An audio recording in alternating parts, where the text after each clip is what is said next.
Assalamualaikum warahmatullahi wabarakatuh. Innal hamdalillah nahmaduhu wa nasta'inuhu wa nastaghfiruh wa na'udzu billahi min shururi anfusina wa min sayyiati a'malina. May yahdihillahu fala mudilla lahu wa may yudlil fala hadiyalah. Asyhadu an la ilaha illallah wahdahu la syarika lah wa asyhadu anna Muhammadan abduhu wa rasuluh. Allahumma salli wa sallim ala abdika wa rasulika nabiyyina Muhammadin wa ala alihi wa sahbihi ajma'in wa man tabi'ahum bi ihsanin ila yaumiddin. Qala Allah Ta'ala ya ayyuhalladzina amanu taqullaha haqqa tuqatih wa la tamutunna illa wa antum muslimun. Ya ayuhan nasu taqu rabbakumul ladzi khalaqakum min nafsin wahidah wa khalaqa minha zawjaha wa batha minhuma rijalan katsiran wa nisaa'a wattaqullaha alladzi tasaaluna bihi wal arham innallaha kana 'alaikum raqiba. Ya ayyuhalladzina amanu taqullaha wa qulu qawlan sadida yuslih lakum a'malakum wa yaghfir lakum dhunubakum wa may yuti'illaha wa rasulahu faqad faza fawzan 'azima. Ikhwati fid din wa akhwati fillah rahimani wa rahimakumullah. Alhamdulillah pada pagi hari ini kita bisa melanjutkan kajian kita dalam pembahasan kitab Harta Haram Muamalat Kontemporer karya Ustaz Dr. Irwandi Tarmizi, yang mana pembahasan kita masih seputar tentang najis tidaknya hewan sehingga berakibat boleh tidaknya diperjualbelikan anggota tubuhnya ataupun mayatnya ataupun bangkainya. Pada pertemuan yang lalu kita sedikit menyinggung tentang anggota tubuh hewan yang dipotong saat hewan masih hidup, yang mana standarnya adalah kalau memang bangkai hewan itu suci, maka anggota tubuh yang terpotong dari hewan itu juga suci. Kalau hewan itu adalah hewan yang bangkainya menjadi najis, maka anggota tubuh yang terpotong dari hewan itu ketika hewan itu masih hidup juga najis. Hal ini dalam kasus kontemporer sekarang ini ada yang dinamakan dengan daging imitasi. Pernah dengar ya? Artificial meat. Jadi sudah dikembangkan, kalau nggak salah ada di Singapura, yaitu daging yang bukan disembelih dari hewan, tapi yang dikembangkan di dalam laboratorium. Daging yang tidak bertulang, benar-benar daging tok, dan sudah dicoba, katanya rasanya sama dengan daging asli. Nah, apa hukum daging ini? Mari kita lihat prosesnya. Jangan langsung kita memvonis, oh daging ini halal ataupun daging ini haram. Kenapa halal? Oh gara-gara dia sama dengan daging yang lain. Kenapa haram? Oh gara-gara ini daging imitasi. Sebelum kita memutuskan hukumnya, maka mari kita lihat bentuk aslinya ataupun bagaimana prosesnya. Ternyata prosesnya adalah tetap ya, alhamdulillah, tetap manusia tidak bisa menciptakan. Manusia itu hanya bisa mengolah, mengembangkan apa yang telah ada. Makanya dalam hal ini hukum fisika yang pertama tentang zat itu, siapa masih ingat? Zat tidak bisa diciptakan ataupun materi tidak bisa diciptakan, tidak bisa dimusnahkan, hanya bisa diolah, hanya bisa diolah ataupun diubah dari satu bentuk ke bentuk yang lain. Alhamdulillah tidak ada yang bisa membuat daging, tidak ada yang bisa membuat susu. Yang ada hanyalah bisa mengolah ataupun mengembangkannya. Nah, artificial daging tadi, daging imitasi tadi, bagaimana prosesnya? Ternyata tetap dengan mengambil bagian tubuh dari daging. Bagian tubuh yang mana wallahu taala alam. Yang jelas ngambil daging dari hewan. Kemudian dikembangkan di laboratorium. Jadi dari segumpal ini bisa bertumbuh menjadi banyak setelah beberapa waktu dengan memberikan zat nabati. Kita punya kaidah, yang terpotong dari hewan dan hewan itu masih hidup, maka dia adalah sama seperti bangkainya. Berarti kalau bangkai sapi najis, haram. Jadi kalau ada tim tersebut mengambil daging, secuil daging ataupun satu sel dari sapi, yang mana sapi ini masih hidup, kemudian sel itu dikembangkan menjadi daging, maka ini adalah daging dari sapi itu pada sapinya masih hidup, maka ini adalah bangkai, dan bangkai sapi adalah haram. Tapi kalau diambil daging itu, sel yang mau dikembangkan itu dari sapi ataupun kambing yang telah disembelih, diambil, dan ini salah suci, ini adalah halal. Ketika dikembangkan, berkembang menjadi bentuk yang lain, itu juga adalah halal. Jadi kita bukan mengingkari kemajuan teknologi, tapi kita menjadikan teknologi ataupun apapun ilmu pengetahuan itu mengikuti syariat. Ternyata ada pilihan. Pilihannya adalah kalau kamu mau membuat seperti itu, ambil dari daging yang setelah disembelih. Karena kalau kamu ambil dari daging yang belum disembelih, maka itu haram. Dan ternyata mereka melakukan ini, kata mereka, di antara alasan mereka melakukan ini adalah etika. Awalnya untuk mengantisipasi kekurangan pangan di masa depan dengan sedikitnya lahan peternakan, banyaknya manusia yang berkembang, pertumbuhan manusia. Dan ternyata alasan mereka satunya adalah etika, kata mereka. Apa maksud etika? Menyembelih hewan.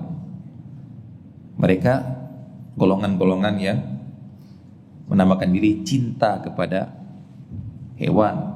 Kami tidak mau menyiksa hewan, tidak mau membuat hewan mati. Maka mereka akhirnya membuat artifisial daging ini. Baik, jadi kita katakan kita bukan orang yang mengingkari perkembangan teknologi, tapi kami mengingkari teknologi itu digunakan untuk sesuatu yang haram. Baik, seperti misalnya cloning ya. Cloning yang dulu pernah dilakukan berhasil dengan domba katanya. Kita juga nggak tahu prosesnya bagaimana, pokoknya yang disampaikan kepada kita telah berhasil cloning, yaitu melahirkan seekor domba tanpa melibatkan domba jantan katanya. Dari sel. Tapi dari dua domba yang berbeda dari selnya tanpa ada betina dan jantan. Katanya berhasil, walaupun kemudian mati. Baik, gak apa-apa, silahkan berhasil itu. Tapi kalau kamu terapkan ini di manusia, sehingga lahirlah manusia yang tanpa bapak misalnya, maka itu kami menentangnya. Karena untuk munculnya keturunan dari manusia, kita punya standar yang mengatakan ini haram, itu dengan pernikahan ataupun dengan perbudakan. Adapun untuk hewan, kami tidak usah standar. Mau bagaimanapun mereka cara berkembang biak, gak usah tanpa perkawinan, mau berapapun mereka berkembang biak, kami tidak mempedulikannya. Jadi silahkan kalian utak-atik yang di tempat-tempat yang diizinkan oleh syariat untuk kamu kembangkan. Tapi untuk manusia ada batasan-batasan halal dan haram dalam masalah keturunannya. Ya, ini kita sampaikan bahwasanya Islam tidak menentang teknologi, tapi jadikanlah teknologi itu tetap mengikuti syariat dalam menentukan dan dalam melaksanakan mana yang halal dan mana yang haram. Baik, kita lanjutkan. Kita kemarin berhenti di halaman 81 ketika kita berbicara masalah penyembelihan, berbicara masalah tentang hewan, tubuh hewan yang berkaitan dengan halal ataupun tidak, ataupun najis atau tidak, yang berakibatkan boleh dijual atau tidak, yang menyangkut dengan muamalah. Di sini beliau membawakan sebuah poin, yaitu yang tidak termasuk bangkai yang najis. Dia bangkai tapi tidak najis. Yang pertama adalah ikan dan seluruh hewan yang hidup di air saja, kecuali yang berbisa seperti ular atau yang ganas seperti buaya, dan juga dikecualikan hewan yang hidup di darat dan di laut seperti kura-kura menurut mazhab Syafi'i. Maka bila hewan air ini mati dalam keadaan apapun juga, maka dia tidak najis dan halal dikonsumsi. Maksud mati dalam keadaan apapun juga adalah baik itu mati, hewan-hewan air ini, baik dia mati itu gara-gara perbuatan manusia, dipancing, dikeluarkan dari air dan dia mati gara-gara perbuatan manusia, ataupun dia mati sendiri mengapung di laut. Ya, kita adapun urusan dia bau atau tidak, itu masalah tidak boleh gara-gara menjijikkannya ataupun memudaratkannya. Itu jangankan hewan, nasi pun kalau sudah basi nggak boleh makan kita. Bukan gara-gara dia najis, karena nasi basi itu bukan najis. Nasi basi itu memang bau, menjijikkan, tapi bukan najis. Tapi kenapa nggak boleh dimakan, Ustaz? Karena sesuatu yang menjijikkan ataupun sesuatu yang memudaratkan. Namun kalau dia baru mati misalnya, terapung di laut, nah kita ambil dia masih segar, belum bau, maka yang seperti ini halal untuk dimakan dan bangkainya suci. Kalau ada yang mengatakan, Ustaz, paus itu kan bukan ikan, Ustaz, dia itu kan mamalia katanya. Ikan itu kan spesiesnya kan Pisces.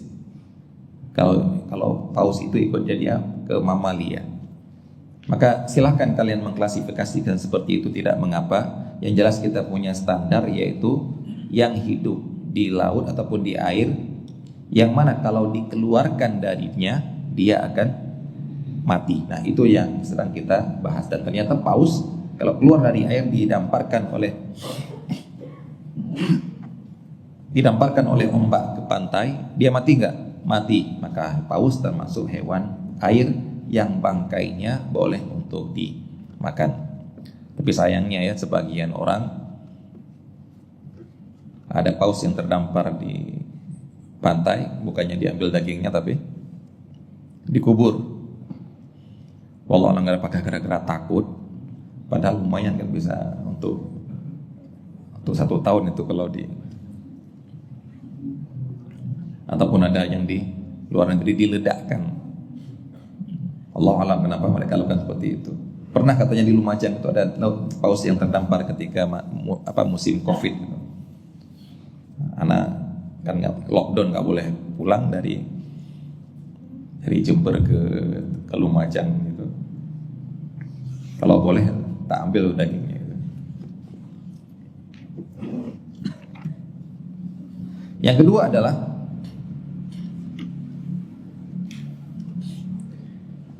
hewan yang termasuk hewan yang suci bangkainya, yang tidak disembelih dengan syar'i, yang mati dengan sendirinya, yaitu hewan darat, namun dia hewan yang diistilahkan tidak memiliki darah, atau mala nafsalahu sa'ilah, yaitu yang biasa kita sebutkan dengan serangga. Yang seperti ini bangkainya tidak najis. Hal ini dikiaskan oleh para ulama terhadap bangkainya lalat yang dikatakan oleh Rasulullah SAW, kalau dia mati di dalam air, Maka kalau dia jatuh ke dalam air maka celupkanlah. Nah, kata-kata celupkanlah ini bisa berarti dia malah membuat dia mati. Dan ternyata matinya lalat di dalam air tidak menajiskan air. Ini menunjukkan bahwasanya bangkai lalat tidak najis. Nah, ada di antara para ulama yang menjadikan ini, mengkiaskan ini bukan hanya lalat, ini semua hewan yang seperti lalat. Apanya yang seperti? Yaitu tidak memiliki darah, maka bangkainya tidak najis. Nah, akan tetapi di sini beliau mengingatkan, penulis mengingatkan, bedakan antara sesuatu yang tidak najis. Beliau katakan sih, namun sifat hewan ini yang tidak najis tidak berarti bahwa hewan ini halal untuk dimakan. Nah, ini kaidah ya, ikhwan. Semua yang halal untuk dimakan itu suci. Semua yang halal dimakan suci. Suci itu berkaitan dengan sholat. Sah atau tidak kita bawa di dalam sholat. Semua yang halal kita makan, kita bawa dalam sholat, dalam kantong, kemudian kita sholat, tidak batal sholat kita. Tapi tidak semua yang suci itu halal. Bisa dibayangkan ya, bisa dibandingkan ya. Karena terkadang kita mengangkat itu suci kok. Iya suci, tapi haram untuk dimakan. Tidak boleh untuk dimakan. Kita bawa dalam salat tidak mengapa, tapi tidak boleh untuk dimakan. Apa contohnya, Pak? Kira-kira apa? Dia suci tapi haram untuk dikonsumsi.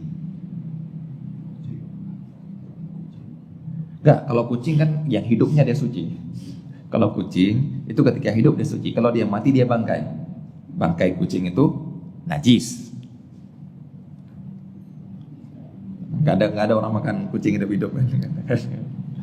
Apa kira-kira contohnya yang disebut oleh para ulama? Air ludah. Air ludah atau air apa? Daha. Ingus. Ingus yang ada di hidung ini, daha ini warna hijau itu suci. Apa maksud suci? Para ulama menyebutkan kalau keluar sedang sholat, kalau dia keluar kita sedang sholat,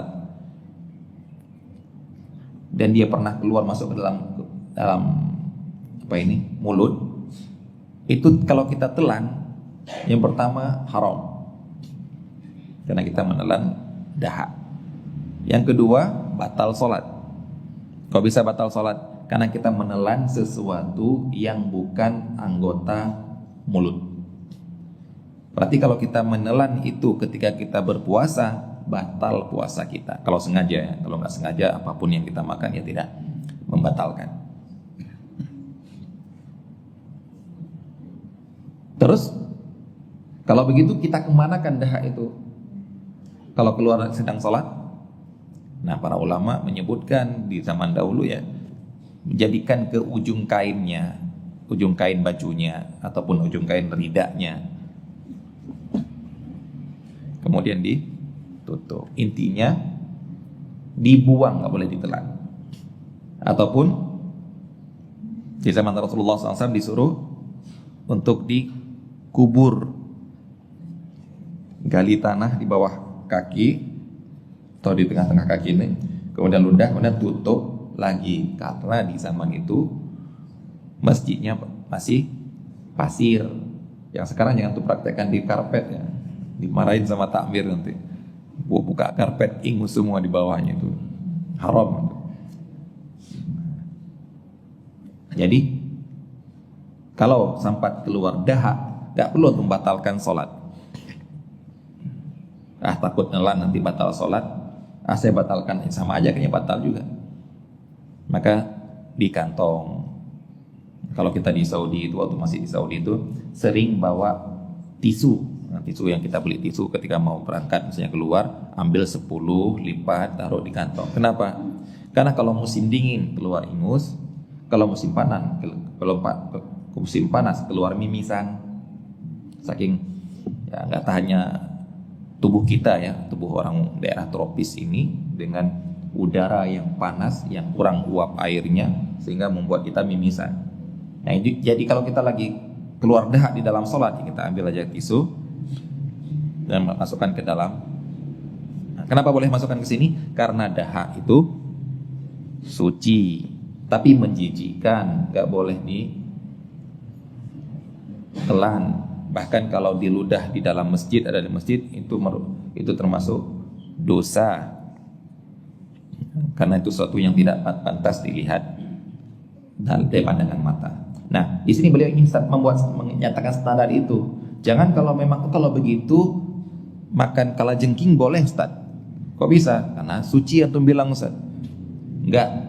Bedakan antara dua hal ini. Nah, maksudnya adalah apa hukumnya kalau kita menjual serangga-serangga tadi yang ternyata penggunaannya ada, seperti itu pakan ternak. Yang sekarang ini kan ada orang jual ulat Jerman misalnya, ulat Hongkong misalnya, ataupun jangkrik, ataupun maggot. Nah, kita bawa ke sini hukumnya.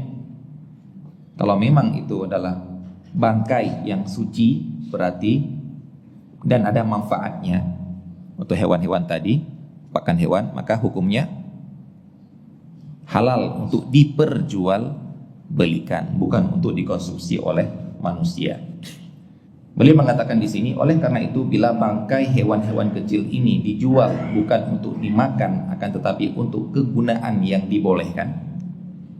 Beliau misalkan seperti bahan baku kosmetik yang hanya dioleskan ke kulit, nah, karena dia tidak najis, atau sebagai bahan campuran obat luar, maka hukum jual belinya sah karena dia menjual benda yang suci dan berguna.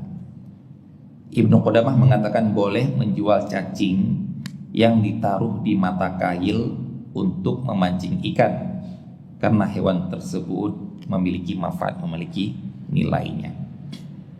Baik, yang ketiga, kulit bangkai yang telah disamak. Kulit bangkai yang telah disamak. Apa itu samak? Menghilangkan lemak atau sisa daging dari kulit sehingga yang tersisa akhirnya cuma kulit murni. Nah, pakai proses apa ini? Tidak ada proses khusus yang disebutkan di dalam syariat, dalam fikih. Tidak ada misalnya samak harus pakai benda ini. Beda dengan mensucikan dari najis. Dikatakan oleh para ulama atau oleh sebagian ulama harus menggunakan air. Untuk samak tidak ada ketentuan. Pokoknya hilang sisa-sisa lemak dan daging dari kulit tersebut. Bahkan disebut oleh para ulama, bahkan kalaupun menggunakan benda yang najis seperti kotoran, mereka katakan, karena nggak tahu apakah bisa atau tidak di zaman kita, seperti kotoran merpati. Karena kotoran merpati, kita lihat burung itu kan mengkonsumsi pasir ya.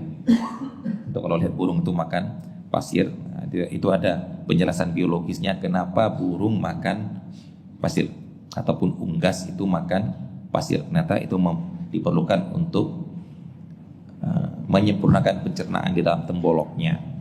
Nah, berarti kalau ketika dia keluar, kotoran dia itu mengandung pasir yang keras itu.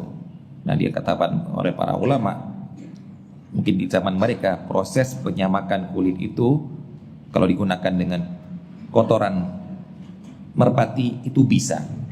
Di zaman sekarang kan semuanya sudah pakai alat-alat ataupun bahan-bahan kimia. Jadi tidak ada cara khusus, yang penting jadi kulit murni. Untuk kulit ini, beliau di sini membawakan sebuah poin tersendiri.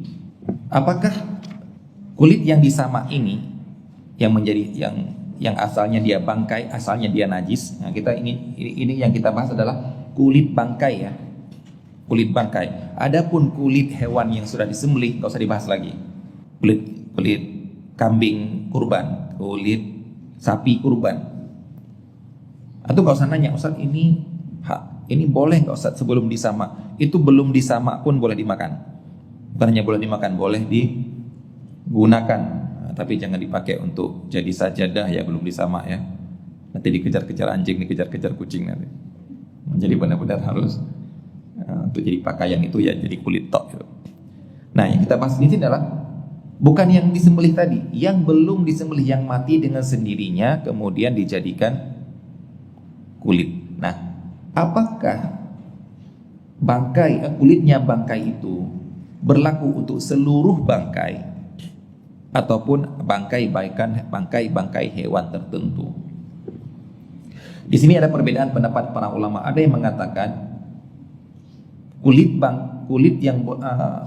bangkai yang suci kalau disamak hanyalah bangkai hewan yang pada asalnya boleh dimakan. Kita katakan kambing misalnya, kambing mati ditabrak mobil, dia haram dimakan. Tapi kulitnya kalau disamak suci. Tapi kalau ada ular haram dimakan. Mau antum sembelih bagaimanapun, dia termasuk haram dimakan. Karena dia termasuk hewan yang diperintahkan untuk dibunuh. Bahkan ada ancaman, kata Rasulullah SAW, barang siapa yang takut balas dendamnya ular tersebut, maka dia bukan termasuk golongan kami. Terkadang ada orang gitu kan, jangan dibunuh ular itu, nanti datang induknya, nanti datang. Nah, keyakinan ini kan keyakinan khurafat. Keyakinan khurafat bahwasanya dari mana saya membunuh ular ini tidak dilihat oleh induknya, tidak dilihat oleh siapapun. Kok bisa tiba-tiba nanti kakeknya, neneknya, bapak akan datang membalas dendam? Itu keyakinan khurafat. Rasulullah SAW melarang seperti itu. Ular kalaupun disembelih haram dimakan. Tapi kalau dia ketemu di ular mati, kemudian kita ambil kulitnya, kita jadikan tas misalnya, suci atau tidak? Nah, ini perbedaan pendapat para ulama. Ada yang mengatakan kalau memang dia hewan yang kalau bangkainya haram, berarti kulitnya walaupun disamak tidak suci. Tapi ada ulama yang mengatakan ini berlaku untuk seluruh bangkai. Baik bangkai yang hewannya pada asalnya boleh dimakan ataupun tidak, selama dia disamak, dia bisa menjadi suci. Dan ini pendapat mazhab Syafi'i, insyaallah ini yang rajih, kecuali kulit anjing dan kulit babi. Berarti kalau hal seperti itu akhirnya terjadilah perbedaan pendapat dari menjual kulit ataupun menjual dompet, menjual tas yang terbuat dari kulit ular. Karena rentetannya akan ke sana nanti.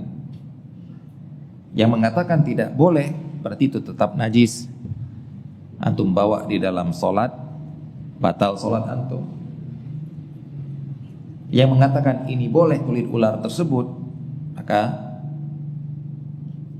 suci, boleh diperjualbelikan, dipakai di dalam sholat, maka tetap sah sholatnya. Itulah namanya rentetan-rentetan hukum fikih yang berbeda pendapat di awalnya, maka akan berbeda sampai ke ujungnya. Wallahu ta'ala alam. Di sini juga beliau merajihkan pendapat yang terkuat, Allah ta'ala, seluruh kulit hewan bisa bila disamak berubah hukumnya menjadi suci, kecuali kulit babi dan anjing. Karena babi dan anjing baik hidup maupun mati kulitnya tetap najis, yang dinamakan dengan najis mughalladhah, najis yang paling berat, yang proses pensuciannya beda dengan najis-najis yang lainnya.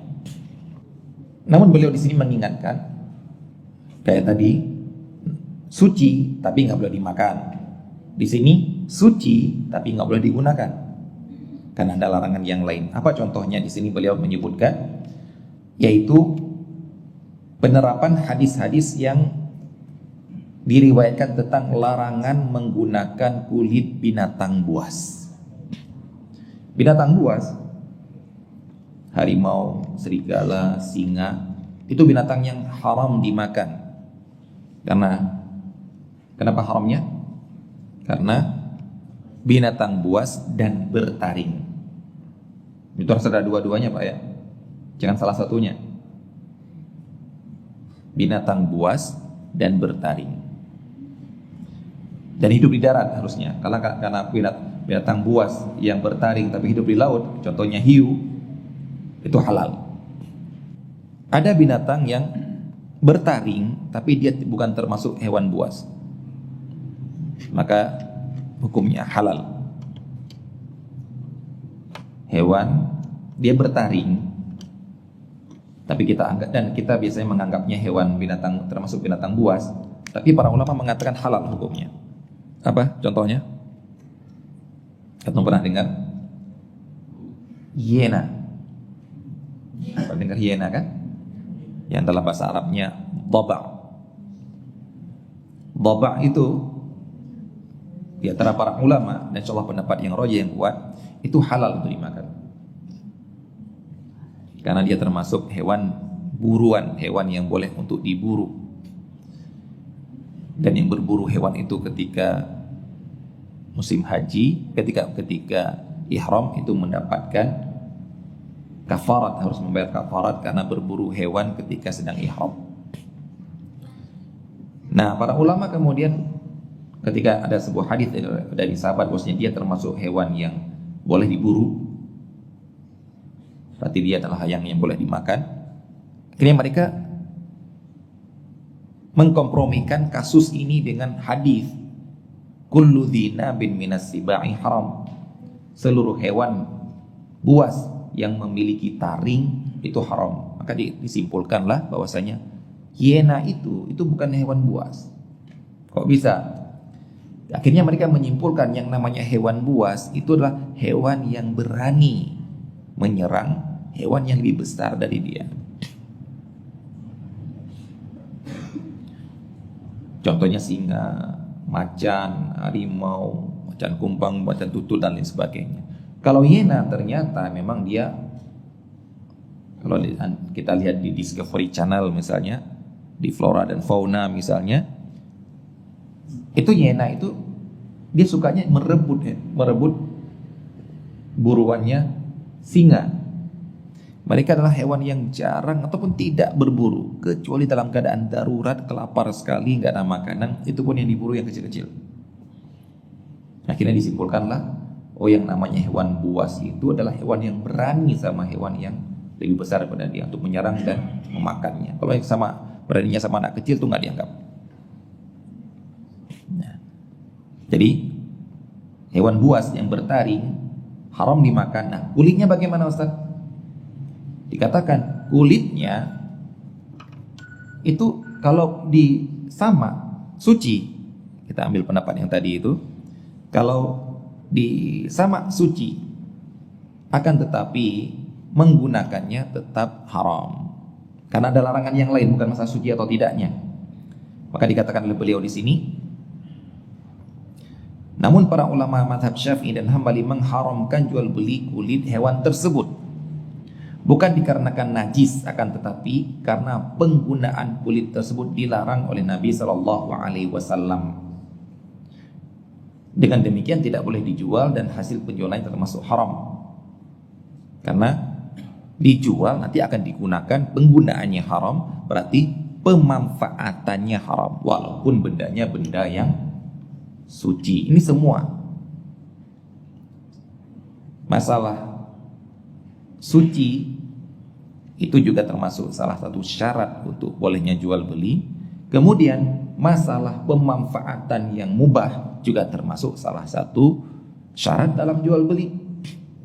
Jadi kalau memang benda itu suci tapi penggunaannya haram, ada larangannya, tetap tidak sah untuk diperjualbelikan. Baik, yang berikutnya hukum jual beli bangkai. Yang namanya bangkai yang haram yang tadi, para ulama telah sepakat mengharamkan jual beli bangkai, termasuk seluruh bagian jasadnya, kecuali bulu, tanduk, kuku, dan kulit yang terlebih dahulu disamak. Yang ini dikatakan boleh untuk diperjualbelikan seperti kulit yang disamak tadi, Adapun bulu, tanduk, dan kuku ini ada perbedaan pendapat di antara para ulama. Namun di sini penulis merojihkan dibolehkan untuk diperjualbelikan. Hal ini disebutkan oleh beliau sebagaimana hadits Rasulullah SAW ketika beliau melarang jual beli khamar, bangkai, babi, dan patung. Maka para sahabat bertanya, "Ya Rasulullah, bagaimana dengan gajinya bangkai?" Maksudnya kalau gaji hewan yang disembelih, gaji kambing dipakai, itu nggak dipertanyakan karena sudah disembelih. Ini kambing yang mati, daripada kita buang semuanya, kita ambil gajinya. Kenapa? Karena gajinya bisa dijadikan minyak hewani yang bisa digunakan untuk lampu teplok, bisa digunakan untuk ngecat kapal, biar apa istilahnya, ngecat kapal itu biar kuat dan biar tidak cepat keropos, biar tidak ditempeli dengan kerang, yang akan membuat kapal keropos. Wa yudhanu bihal julud, yang dipakai untuk melapisi kulit. Karena rumah-rumah mereka itu, kalau istilah kita zaman sekarang itu, kalau rumah kayu seringnya kita harus kasih oli biar nggak masuk hewan-hewan yang menggerogoti dari dalam. Nah, zaman dulu orang-orang Baduy itu rumahnya dari bentuk kemah, dari kulit. Nah, biar awet, kalau kena hujan, kena debu tidak cepat hancur, diminyaki. Minyak apa? Minyak hewani. Nah, mereka pertanyakan kepada Rasulullah SAW, boleh nggak bangkai itu kita ambil gajinya, kita jadikan minyak, kita gunakan untuk yang seperti tadi? Kata Rasulullah SAW, la huwa haram, nggak boleh, tetap diharamkan. Apa yang tidak boleh di sini? Jualnya. Menggunakan untuk yang tadi tidak mengapa. Rasulullah tidak memprotes ataupun tidak melarang penggunaan kalian itu, boleh-boleh saja. Tapi yang tidak boleh adalah menjualnya. Kemudian Rasulullah SAW memisalkan ataupun mengingatkan umat ini jangan meniru orang-orang Yahudi. Qatallahul Yahud. Semoga Allah Ta'ala membinasakan orang-orang Yahud. Lamma harrama syuhumaha jammaluha thumma ba'uha fa'akalu thamanahu. Jammaluhu thumma ba'uhu fa'akalu thamanahu. Orang-orang Yahudi itu diharamkan bagi mereka makan gaji, walaupun dari hewan yang disembelih, hewan yang halal dimakan dagingnya ketika disembelih, namun gajinya tetap haram bagi mereka. Allah haramkan bagi mereka. Nah, mereka ngakali. Kata mereka, kan yang nggak boleh dimakan. Akhirnya mereka jadikan minyaknya mereka jual, uangnya mereka gunakan.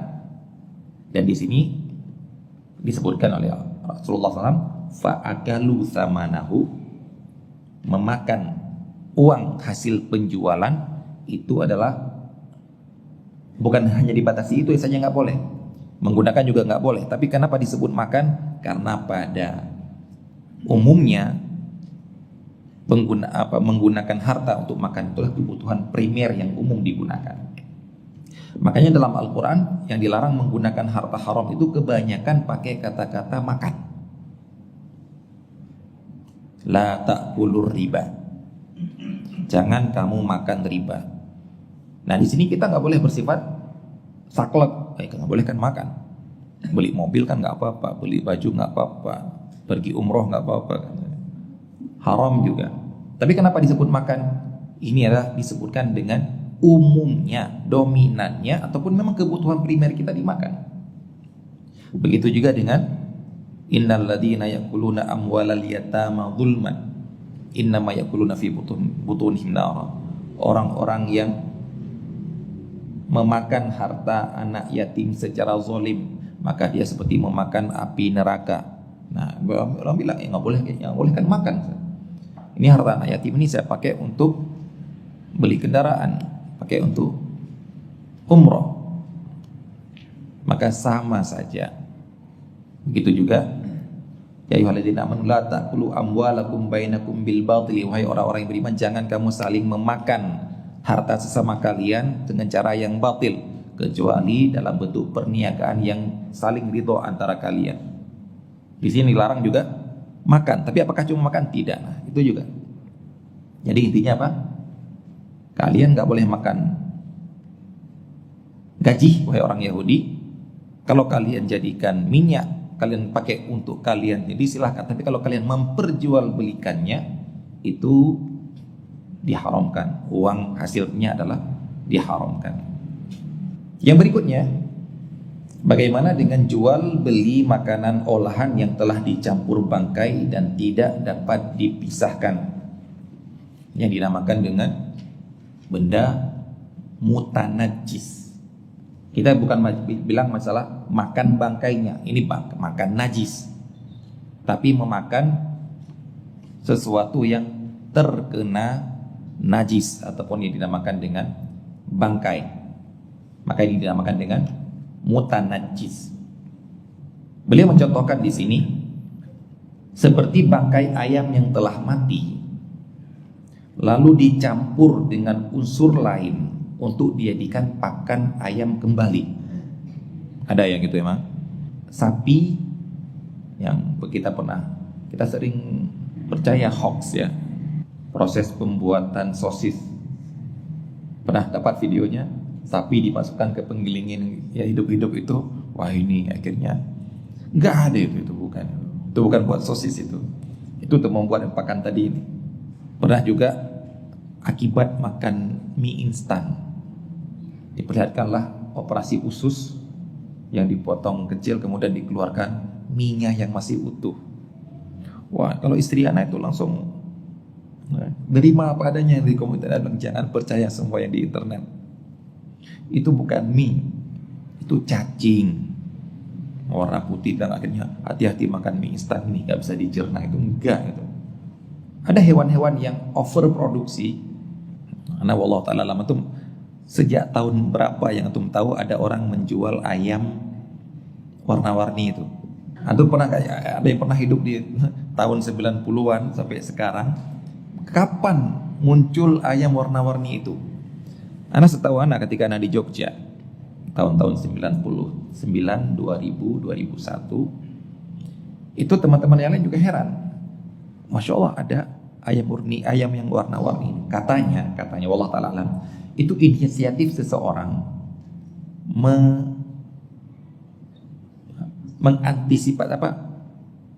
mengakali overproduksi. Ya, ini yang pengaruh kapitalisme ya. Kita tahu ya, orang-orang yang ini apa hukumnya? Coba perhatikan ini. Apa hukumnya ini? Orang-orang yang untuk menanggulangi jatuhnya harga gara-gara overproduksi, akhirnya produksi gandum yang berlebihan dibuang. Produksi apalagi? Susu yang berlebihan dibuang demi untuk menjaga kestabilan harga. Supply and demand kan? Ma'ruf itu. Banyak produksi, sedikit permintaan, akhirnya harga jatuh. Daripada jatuh, mending yang over ini kita buang, hitung-hitungannya lebih hemat daripada kalau kita jual murah. Gimana hukumnya itu? Haram mubadzir ya. Membuang makanan, membuang susu haram. Kenapa tidak ada inisiatif mereka membagikan kepada daerah-daerah, negara-negara miskin? Kenapa itu semuanya nggak mereka muncul? Karena mereka tidak masuk di logika mereka bahwasanya sedekah itu bisa membarokahi harta. Itu nggak ada itu. Konsep itu hanya dimiliki oleh pengusaha muslim. Hanya orang muslim yang bisa punya konsep bahwasanya sedekah itu bukan hanya sekedar membantu demi untuk mengangkat nama saya setelah membantu orang-orang kelaparan, nah itu malah nggak ada gunanya menurut Islam karena riya. Tapi membantu itu akan makin membuat barokah. Nah, akhirnya itu nggak punya konsepnya. Akhirnya mereka konsepnya cuma hitung-hitungan di atas kertas tentang ekonomi mereka. Apa itu? Ya musnahkan. Harusnya produksi cuma 7.000 ton, ternyata ada 10.000 ton, 3.000 ton harus kita musnahkan biar harga pasar stabil, kata mereka. Itu banyak. Mungkin nggak terjadi di depan mata kita saja. Mereka membuang overproduksi. Tapi itulah orang-orang yang tidak percaya akan rahmat Allah ataupun barakah dari Allah. Akhirnya mereka tidak bersedekah. Atau mungkin malah mereka menganggap kalau bersedekah akan rugi karena nggak ada yang beli nanti. Ya. Nah akhirnya begitu juga ayam. Nah, ayam potong, ayam apa namanya itu? Kalau sebelum dipotong, kalau bilang ayam potong, udah dipotong nanti. Ayam broiler itu hitung-hitungan, ini kebutuhan pasar 3 bulan ke depan, nggak segini. Padahal yang lahir segini. Akhirnya apa? Ada yang dimusnahkan.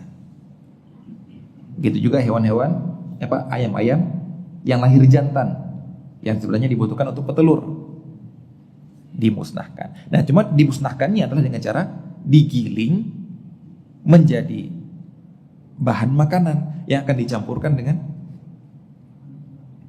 pakan ayam lagi. Jadi memang tidak dibuang sih, cuma dimusnahkan. Nah akhirnya ada yang berinisiatif, nggak usah kita buang, nggak usah kita musnahkan, kita jual aja. Nah siapa yang beli istilahnya itu? Sudah kita kejar ke B2B ya, dari perusahaan ke konsumen person dengan cara kita sasar siapa? Anak-anak kecil. Kita warnai. Anak kecil senang sekali itu. Padahal kalau dia pelihara 3 hari mati. Tapi makin cepat mati makin senang. Kenapa? Beli lagi. Alhamdulillah, masa idenya bagus ya. Daripada dimusnahkan. Nah, ini beliau menceritakan di sini ada hewan-hewan yang dimusnahkan, baik itu mati sendiri ataupun dimusnahkan. Kemudian dagingnya itu dijadikan untuk pakan lagi. Atau penjual makanan yang sengaja membeli ayam daging atau daging yang mati tanpa disembelih karena harga lebih murah, lalu diaduk dan dijadikan bahan campuran makanan olahan atau gelatin dan diambil dari kulit dan tulang. Yang intinya adalah di sini apa hukumnya menjual yang tercampur, bukan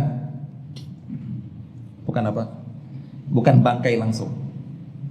Maka beliau katakan barang tersebut dinamakan dengan mutanajis, benda yang terkena najis, tercampur najis yang tidak bisa dipisahkan, yang wajib dipisahkan dari najis sebelum dijual. Bila tidak dapat dipisahkan, haram hukumnya menjual barang yang telah bercampur najis tersebut. Ini di luar penggunaan. Kalau kamu gunakan untuk saya bikin sendiri, saya olah sendiri, bangkai ini saya kasihkan ke ternak saya sendiri, silakan. Tapi untuk dijual, diambil uang dari penjualan ini yang diharamkan. Beliau menukil perkataan Imam Nawawi, tidak boleh menjual mutanajis, benda yang tercampur najis yang tidak mungkin disucikan dari najis. Beliau misalkan seperti cuka dan susu yang tercampur najis. Hal ini berdasarkan sabda Rasulullah SAW tentang kasus tikus jatuh ke dalam minyak samin.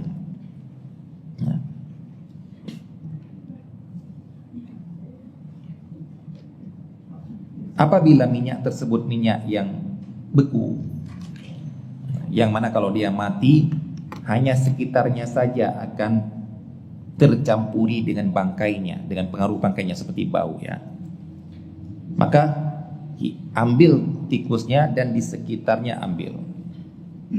Namun kalau sudah bercampur dengan seluruhnya karena dia cair, maka ya semuanya harus dimusnahkan ya, karena sudah bercampur dengan seluruhnya. Beda kalau dia masih beku ataupun yang beku. Ada ya minyak-minyak yang beku dia. Dari hadis ini dapat dipahami bahwa haram hukumnya mendekati minyak cair yang tercampur bangkai. Maksudnya kata-kata mendekati di sini adalah menggunakannya ya. Sedangkan menjual minyak yang bercampur bangkai termasuk mendekati, maka hukum menjualnya juga haram. Begitu juga hukum menjual barang-barang olahan yang dicampur dengan bangkai, hukumnya juga haram. Baik, yang berikutnya menjual hewan ternak yang diberi pakan bangkai. Kalau tadi menjual bangkai, kalau tadi menjual bangkainya, menjual bangkainya sudah lewat, nggak boleh. Menjual pakan ataupun bahan-bahan yang bercampur dengan bangkai, nggak boleh juga. Tapi kalau dikasih makan bangkai langsung ke hewan, boleh. Bukan menjualnya ya, pemiliknya ataupun dikasih, ini ambil ini, silakan ambil aja dari kandang saya untuk pakan hewan kamu, nggak apa-apa, ya nggak boleh menjualnya. Nah sekarang bagaimana menjual hewan yang memakan bangkai ini? Nah ini sebenarnya telah dibahas ya. Ya, telah dibahas pada halaman 65 ya. Itu ikan yang diberi pakan tinja atau yang hidup di air yang tercemar najis, yang dinamakan dengan jalalah, yaitu hewan yang mengkonsumsi najis. Yang mana di sini beliau merojikan pendapat yang mengatakan makruh. Kalau yang tadi, yang jalalah yang tadi murni makan najis sehingga berpengaruh kepada dagingnya. Kalau yang sekarang dibahas yang makan pakan yang bercampur dengan najis, apakah dia akan termasuk hukum jalalah itu? Kalau hukum jalalah itu ada yang mengatakan haram, ada yang mengatakan makruh saja. Kalau memang kita sudah jalalah saja makruh, boleh berarti cuma makruh, apalagi yang bercampur dengan yang cuma bercampur. Nah, jadi kalau kita di sana merojikan pendapat dia adalah makruh, ya apalagi yang cuma bercampur dengan najisnya, itu cuma makruh. Yang jadi masalah bagi orang yang mengatakan haram di sana, apakah di sini haram juga atau tidak? Kemudian beliau di sini menyebutkan pendapat seorang syekh penulis tesis yang beliau meneliti ya peternakan hewan di Saudi Arabia tentang persentase kandungan pakan hewan tersebut, pakan ayam-ayam tersebut. Dari situ beliau kemudian dapat disimpulkan dari uraian tabel di atas jelas bahwa pakan baku najis kurang dari 4% keseluruhan pakan hewan. Dengan demikian ayam yang diberi pakan olahan ini tidak termasuk jalalah. Berarti menurut mazhab Hambali pun tidak haram karena tidak masuk jalalah. Kalau ada pun yang lain, mazhab lain mengatakan jalalah saja hal makruh, cuma makruh apalagi yang ini. Kendati pun demikian, di peternakan tersebut ayam yang akan disembelih dipisahkan dan diberi pakan yang bebas dari najis selama 3 atau 4 jam untuk kehati-hatian akan kehalalan dagingnya. Itu yang mereka praktekkan. Itu dinamakan dengan cara mensucikan jalalah. Lele dikasih makan kotoran, yang mengatakan haram ya haram, yang mengatakan makruh cuma ada yang mengatakan makruh, cuma semuanya sepakat kalau disucikan jadi halalan thayyiban. Bagaimana caranya? Tergantung hewannya, besar tidaknya hewannya. Kalau lele mungkin cukup 3 hari diberi makan yang suci, ya sudah. Kalau ayam mungkin cukup 3 hari saja. Wallahu ta'ala itu tergantung Pak dokter hewan yang lebih paham. Mungkin kalau onta berapa hari, onta juga ada yang makan najis. Maka ada baiknya para peternak yang menggunakan pakan yang dijual di pasar, sedangkan dia tidak tahu kehalalan pakan tersebut, untuk mengkarantina hewan ternaknya dan diberi pakan yang halal selama waktu yang diperkirakan dapat menghilangkan pencemaran akibat pakan najis, termasuk dalam hal ini peternak ikan. Wallahu ta'ala a'lam. Insyaallah kita coba di sini. Insyaallah pada pertemuan yang akan datang akan kita bahas tentang hukum seputar darah. Sallallahu alaihi Muhammad wa alihi ajma'in. Assalamualaikum warahmatullahi wabarakatuh.